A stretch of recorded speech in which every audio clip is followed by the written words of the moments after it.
न्यायपालिका का हमेशा अपमान किया, सेना के शहीदों का अपमान किया और भारत की भूमि तक को संविधान तोड़कर विदेशी देशों को देने की हिमाकत कांग्रेस पार्टी के शासन में हुई। जब ये पूरा सत्य उजागर हो गया, तब कल से कांग्रेस पार्टी ने फिर एक बार अपनी पुरानी पद्धति को आजमाते हुए बातों को तोड़ मरोड़ कर और सत्य को असत्य के कपड़े पहनाकर समाज में भ्रांति फैलाने का एक कुत्सित प्रयास किया है। संसद में जब चर्चा हो रही थी, ये सिद्ध हो गया कि बाबा साहेब आंबेडकर का कांग्रेस ने किस तरह से पुरजोश विरोध किया था। बाबा साहब के न रहने के बाद भी किस प्रकार से कांग्रेस ने बाबा साहब को हाशिए पर ढकेलने का प्रयास किया। जब संविधान सभा अपना काम कर चुकी, चुनाव हुआ 1951-52 में और 54 में, दोनों बार कांग्रेस ने बाबा साहब को हराने के लिए कोई कसर नहीं छोड़ी। यहां तक कि फ्रेंडली चुनाव होता है, स्पिरिट वाला चुनाव होता है, ऐसा चुनाव भी नहीं था। विशेष प्रयास किया गया और वो उनकी हार को सुनिश्चित किया गया। जहां तक भारत रत्न देने का सवाल है, कांग्रेस के नेताओं ने कई बार खुद ही अपने आप को भारत रत्न दिए हैं। 55 में नेहरू जी ने खुद को भारत रत्न दे दिया, 71 में इंदिरा जी ने खुद को भारत रत्न दे दिया और 1990 में बाबा साहब को भारत रत्न तब मिला जब कांग्रेस पार्टी सत्ता में नहीं रही और भारतीय जनता पार्टी के समर्थन वाली सरकार थी। 1990 तक कांग्रेस पार्टी बाबा साहब को भारत रत्न न मिले, इसका बड़े जतन से प्रयास करती रही। यहां तक कि बाबा साहब की जयंती को भी, 100वीं जयंती को भी मनाने का मना ही कर दिया गया। नेहरू जी की आंबेडकर जी के प्रति नफरत जग जाहिर है। नेहरू जी की खुद की किताब selected works of Jawaharlal Nehru second series volume 16, इसके भाग 2 की पृष्ठ संख्या 532 पर एक पत्र का उल्लेख है। जब बीसी राव ने नेहरू जी को पत्र लिखकर कहा कि आंबेडकर जी मंत्रिमंडल से इस्तीफा देकर जाने का मन बना रहे हैं, तब नेहरू जी का ये जवाब था, आंबेडकर के जाने से मंत्रिमंडल में कोई फर्क नहीं पड़ने वाला है। आंबेडकर जी के महान योगदान का मूल्यांकन जवाहरलाल जी किस तरह से करते थे, इससे बड़ा कोई उदाहरण नहीं हो सकता। जब पंडित जी की एक और किताब को पढ़ते हैं, लेटर टू चीफ मिनिस्टर में एक उल्लेख है, बंबई के मेयर ने एक पत्र में बाबा साहब के आंबेडकर के जन्मस्थान मऊ में उनका स्मारक बनाना चाहिए, ऐसा सुझाव दिया। 18 जून 1959 को पंडित जी ने कहा, सरकार के लिए स्मारक स्थापित करना बिल्कुल सामान्य बात नहीं होगी। आमतौर पर स्मारक निजी पहल से किया जाता है।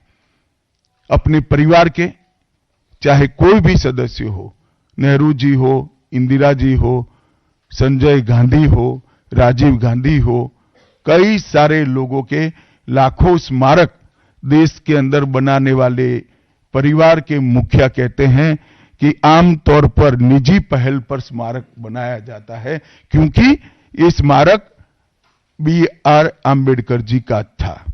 मित्रों, जब एक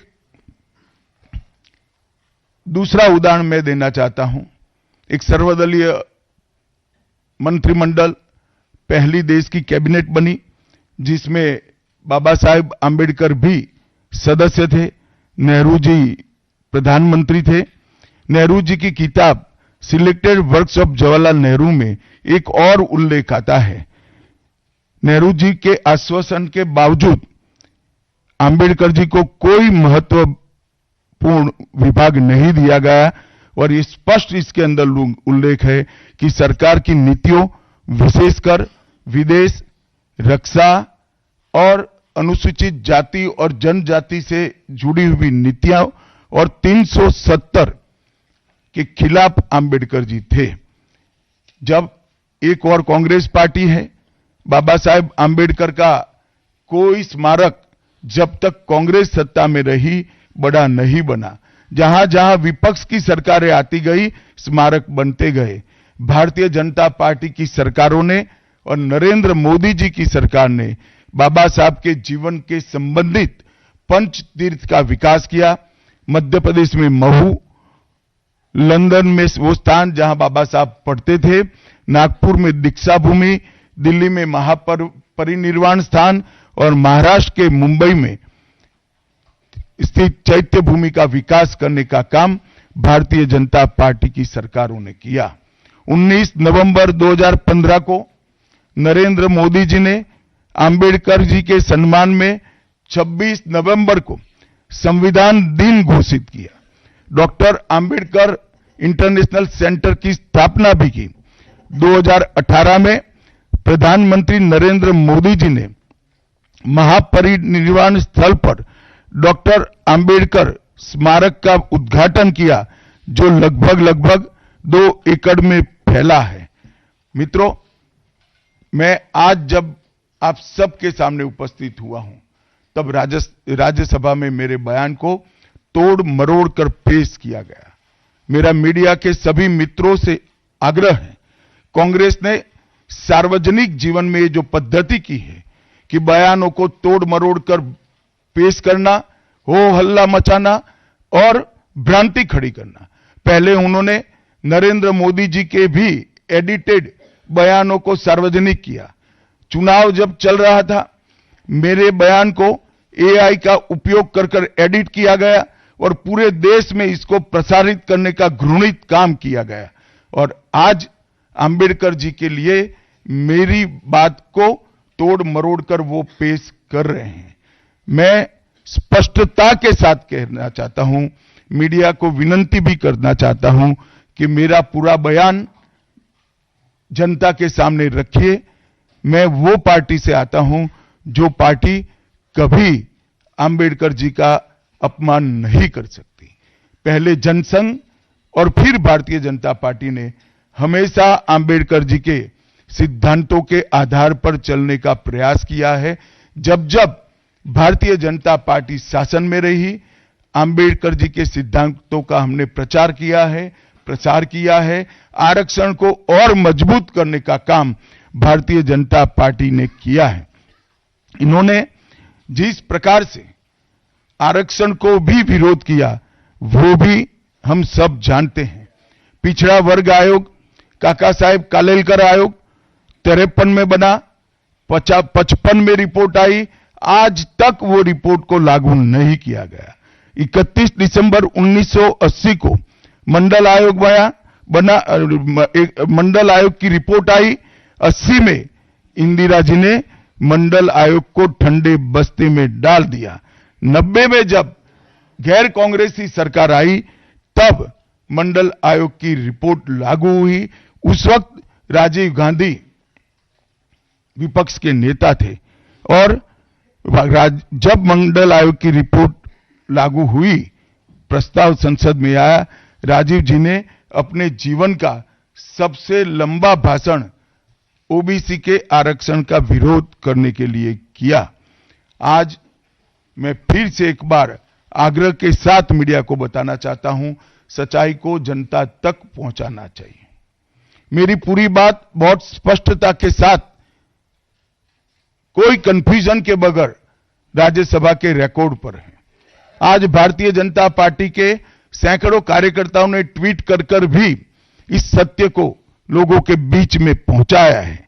और जिन्होंने जीवन भर बाबा साहेब का अपमान किया, जिन्होंने जीवन भर बाबा साहब के सिद्धांतों को दरकिनार किया, जिन्होंने जब तक सत्ता में रहे बाबा साहब को भारत रत्न मिलने नहीं दिया, जिन्होंने जब तक सत्ता पर रहे आरक्षण के सिद्धांतों की धज्जियां उड़ाई, वो लोग आज बाबा साहेब आंबेडकर के नाम पे भ्रांति फैलाना चाहते हैं। मैं कांग्रेस के अध्यक्ष खड़गे जी को भी कहना चाहता हूं, खड़गे साहब, आपका तो कम से कम दायित्व तो बनता है, क्योंकि आप उस वर्ग से आते हो जो वर्ग के लिए बाबा साहब आंबेडकर जी ने पूरा जीवन समर्पित किया। आपने कम से कम कांग्रेस के एक कुत्सित प्रयास में सपोर्ट नहीं करना चाहिए था। मुझे बड़ा दुख है कि आप भी राहुल गांधी जी के दबाव में इसके अंदर शामिल हुए हो। मित्रों, आज जब हम सब यहां बैठे हैं, मैं फिर से एक बार कहना चाहता हूं, कांग्रेस के पास इस संविधान के ऊपर की चर्चा में बाबा साहेब आंबेडकर विरोधी कांग्रेस है, इसका कोई जवाब नहीं बचा। संविधान विरोधी कांग्रेस है, इसका कोई जवाब नहीं बचा। कांग्रेस आरक्षण विरोधी है, इसका कोई जवाब नहीं बचा। कांग्रेस सावरकर विरोधी है, इसका भी कोई जवाब नहीं बचा। कांग्रेस ओबीसी विरोधी है, उसका भी कोई जवाब नहीं बचा। आपातकाल का पाप कांग्रेस के ही समय में हुआ, इसका भी कोई जवाब नहीं बचा।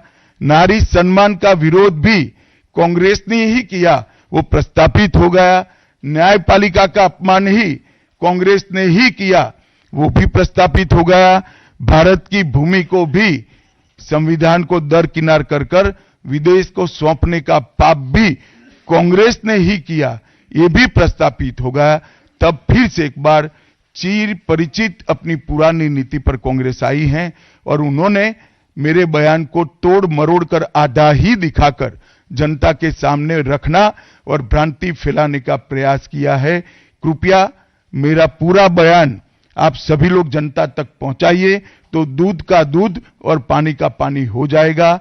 मैं उस पार्टी से आता हूं, उस संस्कृति से आता हूं, जो स्वप्न में भी बाबा साहब के विचारों का या बाबा साहब के स्वयं का अपमान नहीं कर सकते। हम जानते हैं कि देश के संविधान को समावेशी बनाने में, देश के पिछड़े वर्ग को, दलितों को, आदिवासियों को, गरीबों को और वंचितों को न्याय दिलाने के लिए और देश के लोकतंत्र की नींव को इतनी नीचे तक गहरी पहुंचाने में बाबा साहब का बहुत बड़ा योगदान है। पूरा देश बाबा साहब के प्रति कृतज्ञता व्यक्त करता है। कम से कम हम तो ऐसा नहीं कर सकते जिससे बाबा साहब का अपमान हो पाए। और मैं फिर से एक बार कांग्रेस के ये कुत्सित प्रयासों की घोर निंदा करता हूं और जो संविधान पर दोनों सदनों में चर्चा हुई, कम से कम भारतीय जनता पार्टी की ओर से चर्चा का स्तर मेंटेन करने का पूरा प्रयास किया गया था, विषय पर बोलने का आग्रह किया गया था और तथ्य के साथ बोलने का आग्रह भी हमारे सारे वक्ताओं ने किया था।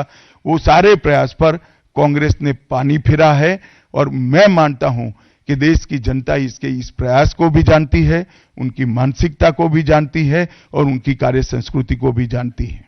धन्यवाद।